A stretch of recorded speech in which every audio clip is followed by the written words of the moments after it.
we bring you this special episode from the inside of a truck. Nano. For doggers on the highway. Inside joke. Inside the rectum. No, okay, so today, as you can see, it is raining outside. It's very fitting because we like to talk about a very interesting, I'd say, indie film, and it is called Open Water. I wonder who recommended it. Oh, settle down, alright? Don't need to toot your own horn. Now, Open Water is a really bizarre film, and for me, it was like the worst cocktail because I don't like water, I don't like sharks, and I'm not a big fan of realism.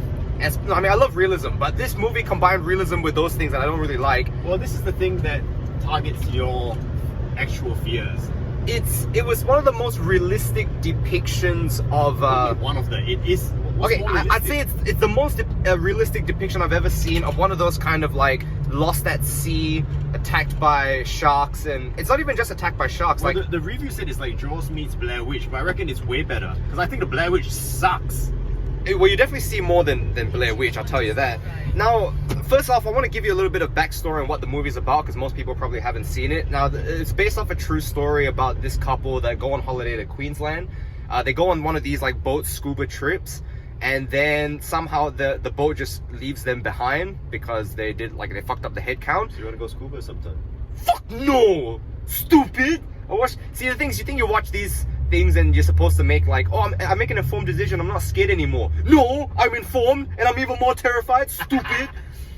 So anyway, this couple gets left out there in the ocean, and the movie basically just shows you what happens from that point on. I'm gonna give you a spoiler alert because in real life this happened. They didn't make it, all right? Well, they never found them. They never found those people, and that's the thing, right? Where even if you do know that, hold on, I'm getting tired. I'm gonna support like this, alright? It's gonna be a funny angle. Why do I look all blurry in your photo? It's because your face looks like a dick in this hentai. Clean your damn phone. I can't, it's on this. Don't make this a technical problem right now. Actually, speaking of technical problems, this was actually a really interesting film because it was shot in a way, it was shot on cameras that were not sort of at the best of their quality. This thing was shot completely indie, 4 people. No, well, yeah, the 4 two people? actors. The Yeah, it was also the cameraman, and his wife's the producer. His wife's the producer, and she was the sound recordist. She's Asian too. Okay, well, Asian representation, all right, but whatever. Suck a dick, ACN. Anyway, I want to talk about the indie aspect of this film, right? Which I found I saw the film and I was so just befuzzled, if that's a word, at how the fuck did they shoot this thing, because the sharks looked incredibly real, and I kept thinking, I'm like, oh, maybe they did some close shots in the studio and shit like that. What was the budget? 200 grand or something? Something like that, 250,000. Yeah, the whole film was entirely funded. No external financial support, no studio or anything. And I remember I was thinking I had to see the behind the scenes, and the director for this, he was like, we didn't have that much time. We didn't have time to just fucking take off like a whole month or few months to shoot it. So what they ended up doing was every odd weekend and every holiday chance they got, they would take it off. They'd fly down to something like the Bahamas, and they would like rent a boat, and then they go out and film this damn thing over the course of something like what, 2 years? Yeah. 2 years it took them to film this damn thing, and they just kept at it over and hit this guy and his wife, and then they found these two, relatively small actors, and they just filmed this damn thing. And talking about the behind the scenes element, I want to talk about how they filmed these sharks, which was fucked up, because I was thinking, oh, maybe they got like aquarium sharks, and they did some close-ups in the studio or something. No, here's what they did. Shark wrangler. They hired a shark wrangler. They went out to the actual open ocean. They had a guy who knew, there was something like lemon sharks or something. It's like chumming up the water with... Yeah, like fucking fish, and they were just to get the sharks there. And they actually showed behind the scenes footage of the actors in the water, and these actual sharks fucking just flopping about in front of them. And even the shots like where they have the sharks swim under them and swim around them. It's real shark! It's fucking real! Oh, brother! And even the actors were like, honestly, we didn't have to do all that much acting. Like, it was real as fuck. And that, to me, is... I think you would have overacted. I think I might have panicked. They're like, and that's the point. They said that you can't... would have jumped the water. You can't panic, because they said these fucking sharks will respond to the panic and they'll bite you. And I think I would have majorly fucked that up for myself and the entire, cast and crew. Well, it might have been a better movie. Don't say it like that, You alright? get bitten for real. And then they probably use that shot at the end and fuck with the continuity. But then it's gonna become a snuff film, alright? But no, like, to me, this was the dedication, like, showing the efforts, the lengths they will go to for one, but also over the course of 2 years, taking every weekend, because this guy, the director and his wife, they both were still working full-time jobs. So they had to take, every weekend and every fucking, and think about it, they're in the US, they have to fly to the Bahamas, at most they get like 1.5 days to film. So chances are they probably flew there. The moment they got there, get on the fucking boat, get the boat out, and start filming straight away. Well, here's the thing: you have no crew, no grip, no lighting. Yeah, no lighting. You know, one camera. They had to find ingenious ways to get the underwater shots as well to build their own underwater rigs. Yeah, that was crazy as well. Like this crazy level of innovation that will come out of desperation. You know, like they were definitely experts in this field. They were big fans of like they were. What did they win in the end? Sundance or Cannes? I think it was Sundance. They won. Was it?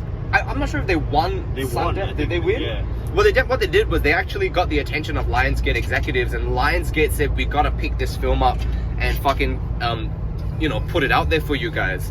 And this was also, I mean, look, granted, this was, I think, the early 2000s or late 90s. When Lionsgate still was, Lionsgate was still doing some, stuff. Quality shit, and also the film festival still really meant something.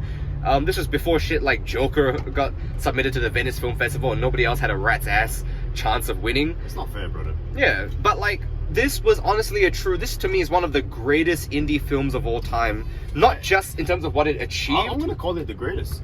Like, name one better. To me, it was also one of the most inspirational indie films to show what you can do. It's more inspirational than Evil Dead, like how they did this. I mean, I actually think so. Yeah, 2, a crew of 2 for fuck's sake. It was crazy. Also, side note, you see titty in there. That's just just a bonus. It's not bad. It's a nice realistic titty, But I mean, look, like beside the point. This, Open Water was a fantastically. Camera down. I'm trying to fucking signal. Fine. Look, it was a fantastically written movie. It was really down to earth, really well paced, incredibly shot. What an inspirational behind the scenes story about the dedication of this husband-wife crew team. Seriously, it blows my mind. 2 fucking people. We're gonna do something like that, alright? You're the sound recorders. I'll film. Well, if you get in the water, I'll chum the water. No problem. No, that's the thing. They did it without the expectation of an award. They did it because they wanted to make a film. Well, they thought this was a damn good story, and that was all they could afford. That's all they could do, and they created something way more impressive than any $100 million film I've seen. Oh fuck yeah, 100%. And I think I like to cap off by saying, I awarded 6 out of 5 stars. Yeah, I'm gonna have to go. Like, it was. It's perfect. That's why they get 5, but then they get one bonus more star over the top because of the story. No, I think also because of the effort they made. Their story. Oh, their story. Yeah, the behind the scenes story just as good. Like, oh my god, like it's just truly an inspiration. 100%. Of all the films we've reviewed so far, this is number 1. I think also it's a great inspiration to any aspiring filmmakers to really look and go, like when people go, oh, we don't have enough money to do this, or I don't think we can do that. Just do it. You can do it. And dedicate it. If it takes you 2 years to work on one film, fuck yeah, do it. And I think that's something that we should really take into consideration as well. That's beautiful. That's a beautiful story, brother. But my takeaway is also, don't go on scuba diving trips. And if you do, make sure you do something ridiculous, like take your pants off and flash your cock around so they remember you. So that if you go missing from the boat trip, they go, hey, where's that guy with his cock out? All right.